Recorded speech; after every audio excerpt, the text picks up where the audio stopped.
پیارے آقا علیہ الصلوۃ والسلام نے فرمایا ایک بندے کے انتقال کا وقت تھا، اس کے 3 دوست تھے. اس نے ایک کو بلایا اور کہا کہ تم میرا انتقال کا وقت ہے، تم میرے ساتھ کب تک رہو گے؟ تو اس شخص نے کہا کہ میں بس آپ کی روح نکلے گی اور میں الگ ہو جاؤں گا آپ سے، آپ ادھر انتقال فرمائیں گے اور میں آپ سے دور ہو جاؤں گا. دوسرا شخص دوسرے دوست کو بلایا کہ تم میرے ساتھ کب تک رہو گے؟ تو کہا جب آپ کی روح نکلے گی تو میں آپ کے ساتھ قبرستان تک چلوں گا اور آپ کو قبر میں دفنا کے پھر میں واپس آ جاؤں گا، آپ کے راستے الگ میرے راستے الگ. تیسرا دوست تھا، اس کو بلایا اس مرنے والے شخص نے کہ تم میرے ساتھ کیا کرو گے؟ میرا انتقال کا وقت قریب ہے. کہا میں تو آپ کے ساتھ قبر کے اندر بھی جاؤں گا اور قبر میں آپ کو راحت پہنچاؤں گا، آپ کو عذاب آنے لگا تو میں روک بنوں گا.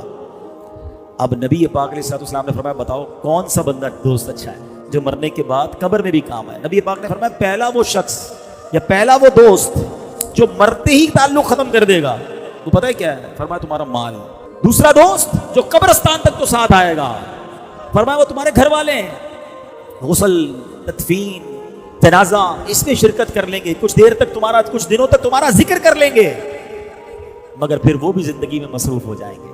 کسی اور کی بات کیوں کرتے ہو؟ اپنی کر لیتے ہیں نا، کسی اور کو چھوڑو.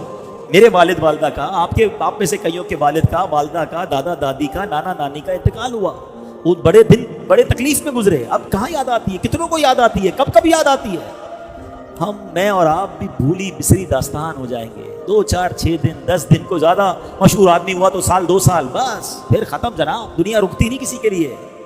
فرمایا دوسرا دوست، کہا وہ تمہارے گھر والے ہیں. اور نبی پاک نے فرمایا وہ تیسرا دوست جو تمہارے ساتھ قبر میں بھی جائے گا نا، تمہیں عذاب سے بچائے گا، وہ تمہارے اعمال ہیں.